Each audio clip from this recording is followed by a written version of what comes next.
Good morning to everyone on Facebook watching us and joining us, and good morning and a happy Sunday to everyone that's here. It's a beautiful day today. Today is Sunday, November 30th, which I can't believe it's that far already. One more month. And you are joining Home Spiritual Center's Sunday service. And if you would all please now join me in our opening prayer.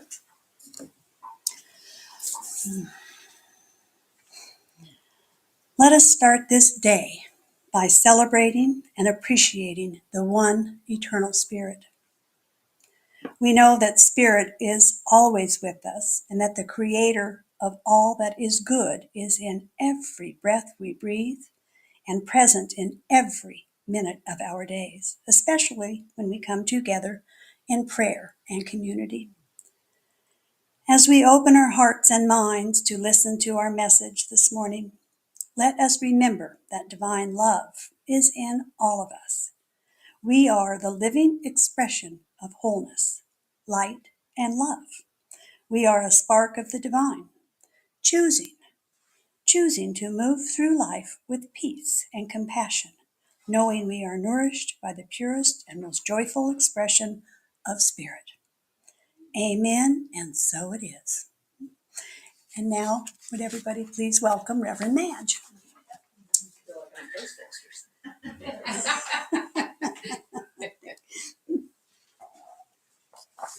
All right. Well, it's so ironic, actually, that about Lynn's prayer, because we don't collaborate. She asked me earlier this week what I was going to talk about. And I said, well, right now I just have a menagerie of thoughts. She goes, that's okay. Well, it's exactly my message. The title of my message is Managing with Love. And her prayer was all about that. So, man, that's cool.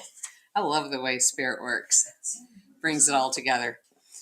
And in the process of dealing with a broken bone in my hand, I've discovered something great. Dictation in Word. I had no idea. It's like, why have I not been using this all along? It is a game changer for writing a message because I'm dyslexic. So typing, keeping my thought rolling, typing, spelling correctly, all the punctuations is laborious and a stress. But I've managed for years doing it, of course. Well, now that I have a broken bone, I can't really type very well, and I invariably hit all the wrong stuff. So I saw that little microphone at the top in the corner, and I thought, well, surely there's something here that's going to work for me. So I clicked on it, and now I just dictate it, and then I go back and correct it. And I thought, why have I not known this before? This is so great. So anyway, I'm having fun with technology. I'm very grateful for it. So that's the gift that my broken bone gave me. Yes. How fun. All right. So anyway, talking about managing with love. As our world is getting more difficult to understand, we're needing to go deeper within ourselves to where we're trying to figure out where to put our thoughts and where to put our feelings. And, based on what we're hearing and sometimes what we're witnessing and we're learning about. It's like, how am I supposed to feel with that? What am I supposed to do with it? And most generations have had some form of difficulty. My parents went through depression, and now we're going through this. Almost every generation had some sort of a challenge that they had to go through. I was listening to Marianne Williamson, and she was mentioning that we, particularly as Americans, have been pretty slow to accept that hard times are possible for us. And for every one of us, like on a personal level. And she was saying that we don't get through some sort of a hard time or difficulty, or if we don't get through some sort of a hard time and difficulty, we don't really develop our spiritual strength, our psychological strength, and our the strengths that we get out of challenges. We need challenges in our world to some point. And I know that's true. I have some friends that have a very good life, and they have a couple of children that are now grown, but in the process of these children growing up, they did the typical things that parents want. They wanted their kids to have better than they had, so they had their parents, grandma, grandpa with them as well. And so the children always had this beautiful, loving environment. Everything was taken care of for them. Life was easy and good. You don't want your kids to have too many struggles. So these kids, when they grew up to be adults, they didn't have coping skills. They didn't know how to process things because they had never been challenged before. Everything was taken care of for them. And so that's just in the microcosm. But in the macrocosm, it's kind of the same. We do need challenges. We do need some difficulties so that we develop our muscles to deal with life. So, anyway, as a society, especially here in America, we're not used to having some of the difficulties that much of the rest of the world has to deal with. We can take for granted that we have clean water. We can take for granted that we have Costco filled to the ceiling with stuff that's usually available to us, mostly available to us. But I don't mean to be a doomsayer or a doomsdowner or whatever that is. But I'm wanting us to think about it as a way of strengthening our coping skills and to strengthening our spiritual, psychological, and mental muscles so that we can work towards averting some of the difficulties that we imagine might be possible, or having a strategy in place if they do come along that makes life more difficult for us. Because we're multidimensional beings. And while we have all these things happening in the outside world of us that the news tells us about, people tell us about, people are sharing with our media, social media as it is, we get to know things more immediately, what's happening. But there's a whole nother dialogue that's happening within our hearts because we're multidimensional. So we can have our own personal experience in the world, but there's while this is going on, we still have our personal experience in our personal bubble, and then we have an experience that's happening within our own mind and heart. So we have these many dimensions that we have the opportunity to navigate. And sometimes we struggle with any one of them at any time, of trying to figure out if we're really happy inside, but there's really bad things happening out there. How do I navigate those emotions? And do I feel guilty? Do I risk being positively toxic by being happy when there's bad things happening, or being judged as you're in so much denial? I can't stand being around you, kind of thing. I mean, those are the things we risk if internally we remain happy and joyful when there's suffering going on or bad things happening. And it's a struggle, but that's the multidimensionality of us. This is the part we're personally responsible for, and yet we have a sense of responsibility for contribution to society too. So it's not easy. It's not easy. And I don't have an answer to that except to know that we're all struggling with the same thing and to draw comfort from that. We can have comfort in numbers to know that. So we need to develop, or we need to be the people that we need to bring into the world. So that internal happiness is really serving a bigger cause, because we need to be what we want to see, and we need to bring into the world what we want to live, how we want to live, and what we want to live by. So as we're going through this breakdown of the old systems, we have to also realize that the new story, the new world, hasn't been written yet. And we get to participate in that. We get to participate in how the new story unfolds into our future. So how do we do that? That's a catchy thing. Well, I'm going to tell a couple of stories that to me exemplify how we might live that. I mean, there's many facets to this conundrum that we're in, but this is one of the facets that I've been living with this week. I read a story about a woman that became the principal of the most violent high school in the United States. And her name is Linda Clyott Wayman. I'm not sure if I'm saying her first part right. I think she just recently even won a Nobel Peace Prize. I think I saw that in her story too. But when she first became principal, she really cracked down on the kids hard, to discipline them and let them know that that's not acceptable. They're not going to be violent. It's not going to be tolerated.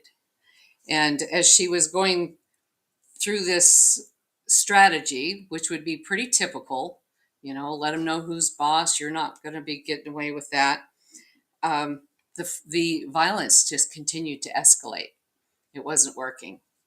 And then one day she even got a personal threat from one of the students that said, "I've got a bullet and it's got your name on it." And yeah, that would be one of those things that just kind of shakes you to the core. So then somewhere along the line in her process, this video was shown of a reenactment of the Columbine shooting. And the students were watching it, and she heard a giggle from the back of the auditorium from one of the girls. And she stopped it and she said, "Please explain to me why you're laughing. What is it that's funny about this?" And then she said, this young girl in the sweetest voice said, "That's nothing compared to what we live with in our block. We see this stuff every day." And it's like she suddenly realized and understood the gravity of what these kids live with. They didn't have anybody that cared about them, and their survival, their abilities to survive and need to survive was so high that they didn't have the bandwidth to care about other people. So she realized that being hard on them and cracking down on them was not going to work. And she switched it around, and she realized that what they didn't have in their life was love. They were missing love in their life completely. So she started every day loving those kids and loving those children for who they were at the moment, who they are, without judgment, without criticism. And she started telling them every day how much she loved them over the PA system. She would have a morning announcement every morning, and she would name children by name and tell them how great they were and how amazing and how much she appreciated their smile and how beautiful that smile was. And she found something in every one of these kids every day to recognize. She would name, so many kids every day. And the video that I was watching showed the kids just smile at the hearing their name and having the entire school recognize how awesome they were, because they were, not only recognized by the principal, but by everybody there and every teacher. And little by little, it started coming back around. And she'd see the kids in the hallway and give them hugs and tell them how much she loved them. She would end every address with these kids with this quote. And she would say, "And remember, if nobody told you today that they love you, remember that I do and I always will." And she said that every time, to every address, every time she hugged a kid or over this PA system. So she told the story about how this one juvenile was released from juvenile prison, I guess is what it would be called, and released to her school. And this kid was so violent. They didn't know how to control him. They didn't know what to do. He'd been suspended so many times for beating up so many kids. And finally, one day she thought, "I'm going to put him in a program." So she told him, "I'm going to put you in a program," had him join the football team. And he became the star quarterback because somebody believed in him. Somebody saw the good of what he could do. And of course, she's telling him how much she loves him all the time as well.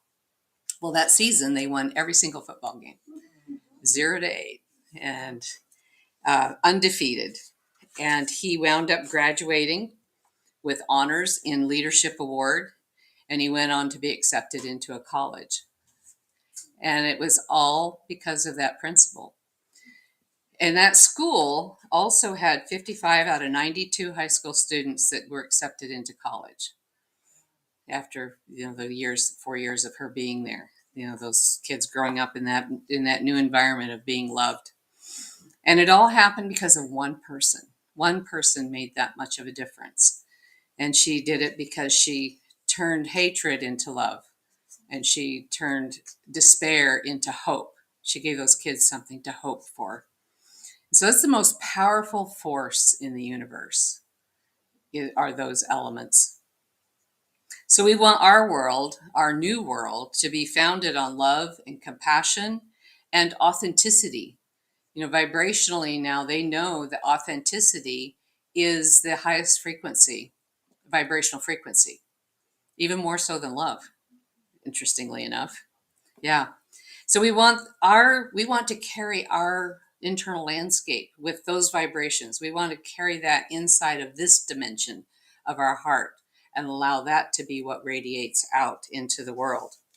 I have another story to share. I don't know if you guys ever read the book A Wrinkle in Time. It's a children's book. It was written in the 50s, published in the 60s. Yeah, there's some head knobs. That book changed my life as a 12-year-old.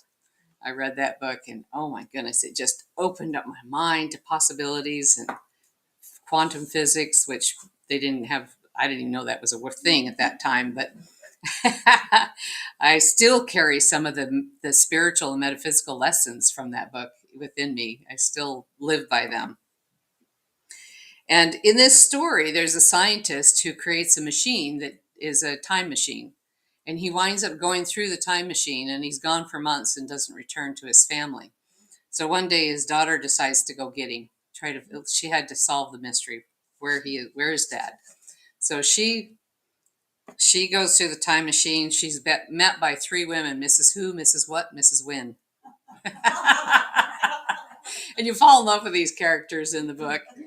And they take her through the different worlds. And Oprah Winfrey actually made a movie of this, but the book is so much better. I watched the movie and I thought, they didn't even show this world and that world. Is like, oh my God, they missed so much of the story. And so anyway, it was disappointing, but it's still a well done movie. But after reading the book, you know how that is for books. Anyway, so through this book, or through her journeys through the worlds, she finally comes to the world where her dad is, and he's being held prisoner. And or captive, I should say. He's being held captive because this world is controlled by it. And it is just a brain that's a machine of consciousness. And this machine of consciousness is called it. Well, interestingly enough, as I was building my message here, I realized it is IT. I know. What's that? It's like, whoa, wait a minute. I had to sit with that for a few minutes. IT is it. It's just a brain machine of consciousness. Holy moly. Don't let it control our world the way it turned out in that world. I think there was a warning there. Anyway, in this world, this artificial brain is holding him captive, and it controls every aspect of this world. If anybody does anything wrong, like this little boy was bouncing a ball and he missed one of the bounces, and so he got punished to practice it until he could do it perfect. Everything had to be perfect according to the world of it. And if not, you got, drilled on it until it was perfect according to the world of it. No creativity, of course. So anyway, the father, being the scientist that he was, he didn't conform, and so he got confined. Well, she finally found her father and the confinement, but she had to overcome the will of it in order for him to be released. So at first she's generating all this hatred, and she hates it. I hate it, I hate it, I hate it. And she's generating all this hatred. And she starts to overcome the will of it because of the intensity of her emotions. But eventually it overpowers her, because that's what it was. And her dad kept saying to her, because they, in the story they could see each other, you have to give it what it doesn't have. And she couldn't figure it out, that she couldn't figure out the riddle. Finally, it occurred to her, somehow they communicated, that what it didn't have was love. So the father and the daughter started just putting all the love they could generate into this it. And it started to weaken its grip on them until it was weak enough that the father got out and she rescued him and they went home, lived happily ever after. But so the story ends good. So it's ruined for those of you that haven't read the story, that are going to read the story, because now you know how it ends. But it serves my purposes. Spoiler alert, that was the word I was looking for. Anyway, the love is what this mechanical brain didn't have. It had intelligence and it had a certain measure of will, but not love. And that was the power that overcame the IT world. I love to use that one. So in these two stories, both of these stories have been with me all this week, and I've been kind of bouncing around with them as I was telling Lynn. And it's kind of what we're facing today in this confusion and the anger and the cruelty that is happening in the world. The one thing that isn't there, that is our element to bring to the table and to express, is love. That's what we've got. That's our superpower, is to have love and demonstrating it in the world as well. And so as the world is becoming more and more transparent, this is a time of shadow for America, the shadow side of America, and all these other things that have been hidden for a long time are really coming out, because it's a time of purging and a time of healing. And we get to be the healers. And so it's not easy, but it's what we came here to do. We were silly enough to say, yeah, send me to Earth. Yeah, I want to participate. And then we get here and it's like, yikes. Maybe not. Can I take a rain check on that? Yeah. But it is a time that we need each other. And it is a time that we need to be able to look at each other and to see the best, not just in our little circles, but in other arenas, to try our best to see the best, even if it doesn't exist. Just like the principal at the school with these children that are violent, she still held that high bar for them to reach to and to come to. And so it's a time to heal those old hair trigger traumas, the hair trigger responses of that instant anger. I've dealt with that several times just recently in different people, where it's like, where did that come from? All of a sudden red faced and just spitting angry. And it's like, over that, it was just like this hair trigger response that happened. It's like, where did that come from? That doesn't match the situation. So that's just an indicator that those are the things that we need to heal. If we're feeling that within ourselves, if we have those hair trigger responses, to recognize this is a time of healing. Or if we see it in someone else, to just hold compassion while they go through their gyrations of old traumas and wounds, so that they have an opportunity to heal, and recognize that that's not the loudest voice we want to have in the room. The loudest voice we want to have in the room is that of love.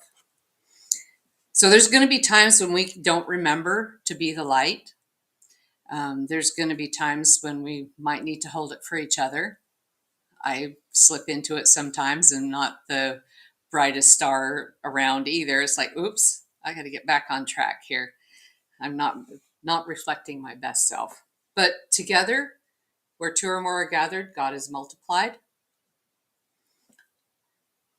And the people in leadership in our country and the world are, just as susceptible to that as we are.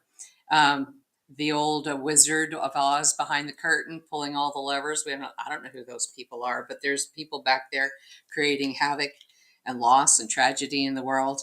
And we must remember that we're the ones that we've been waiting for. We're the ones that can continue to hold the light. We might feel helpless to that.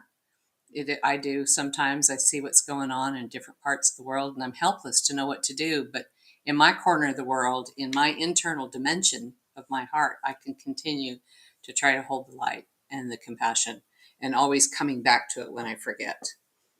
The power is in our hands.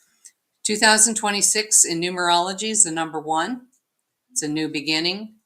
So this last year was the number 9, which is endings, closures, cleaning out the closets, as Jay would have said. So this upcoming year is new beginnings. And, ironically or interestingly, sometimes a new beginning can be just as confusing, because we don't have a blueprint for what we're beginning new.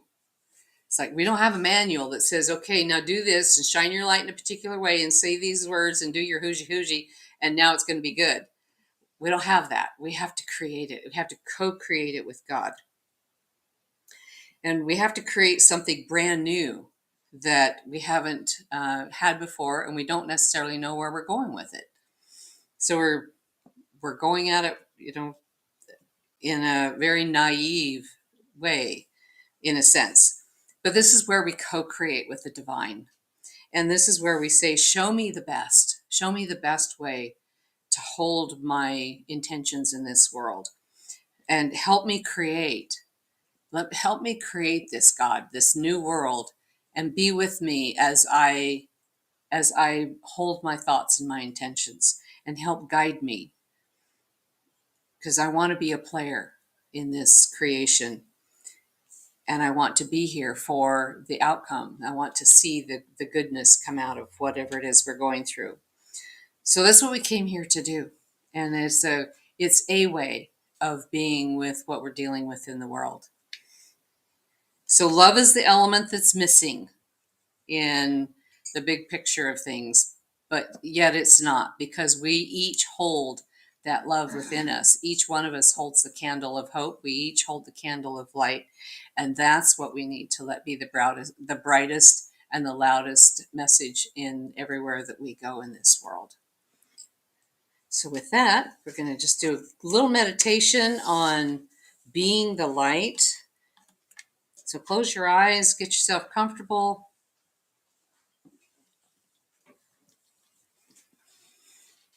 Take a nice deep breath, presencing yourself into the middle of your chest. And in our heart, we have two parts of our heart. We have the outer heart, and then in the middle of our heart is our inner sanctum. And that's where we hold our relationship with the divine. That's where we commune with God in the deep inner, very private, very sacred inner sanctum of our heart.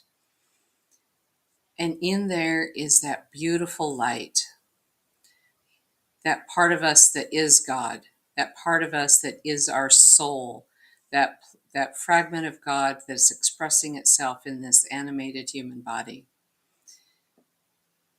And really own that as you. You are expressing an aspect of God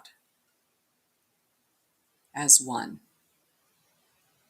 And know that in that oneness, there is wholeness, there is completeness, there is healing for yourself and the world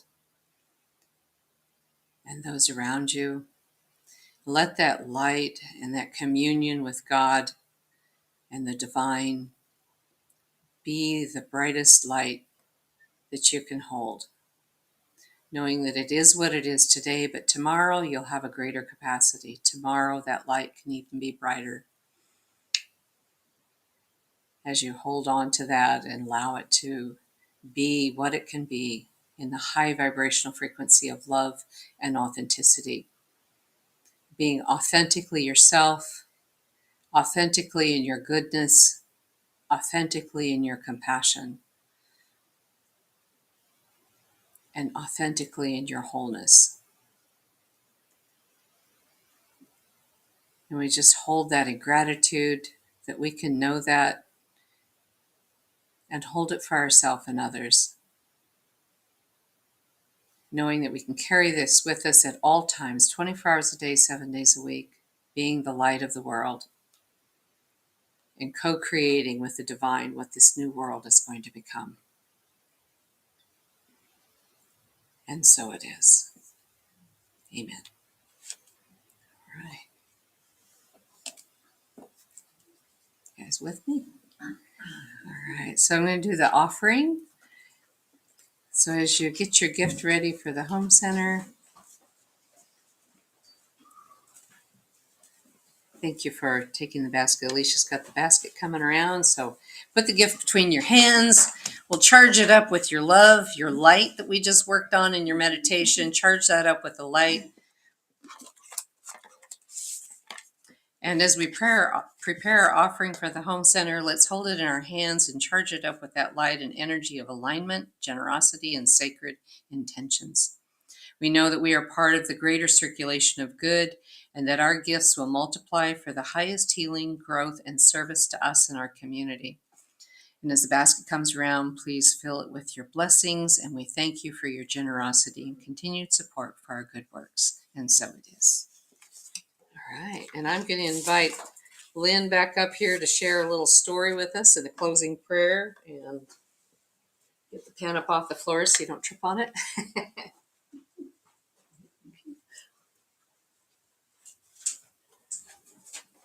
I was trying not to giggle too much, but when Madge came up and said how our talks were alike, it just kept getting more and more alike. So that's why I was giggling. And I think you'll see the similarities. And I love the woo-woo. I never want it to stop, but thank you. Okay. Okay. A little kerfluffle. I want to share a story with you. And the story is about a woman by the name of Dot Fisher Smith. I watched her story on Gaia, also on YouTube, and I think she's somewhere else. I think she might be everywhere. She's a very, very neat lady. She's 96 years old. She does yoga and she does push-ups, the real push-ups, not the fake ones with your knees up or anything else, but the real push-ups. I know, but I'm watching her and it's like, whoa. I think they used to call them girl push-ups. The boys did them one way, the girls did them another. Well, Dot describes herself as a child of wonder and astonishment. She is learning just now to play because her childhood was hard and she never had the opportunity to play. She actually does hopscotch down the road and up down, and she jumps and she plays all types of games. She says that discovery and exploration are the miracles in life. Dot is so happy to still be in her body, happy for what she has, living as fully as she can in wonder and astonishment, discovering the light of harmlessness, harmony, singing with joy. She sees herself in everything, every tree, every flower, even the compost pile. We are here, she says, to experience the wonder of being in a body. We are all made of the same stuff, we're just put together a little differently. We're all original. Dot's prayer is that when she dies, that she will go gently and still aware, with gratitude and joy, still in awe and being thankful. Dot Fisher Smith is a cancer survivor. Just a little surgery, she said, just a little tiny surgery, and it was all gone. Every bit of it was gone. And she was struggling for years. Why was she not the one that suffered? Why was hers gone so quickly and so easily? And she struggled for quite a few years trying to understand that. Why was her life spared from suffering? And after quite a few years, she discovered that her light was something that she had to give. And so she gives as much light as she can every day. When asked the secret to living a long life, she sings this. I'm not going to sing, but she sings what I'm going to read to you. And it says, go slow. Then you'll know where to seek the truth. When to speak your truth from your heart. Go slow, very slow. And then you'll know the only way to enjoy this day is right now. So go slow. And that is my closing prayer, that we all share our light as often as we can and enjoy life with wonder and astonishment, knowing that we are all part of everything and everyone. So from our heart to yours, go slow and shine your light and enjoy your day. We'll see you next time at Home Spiritual Center.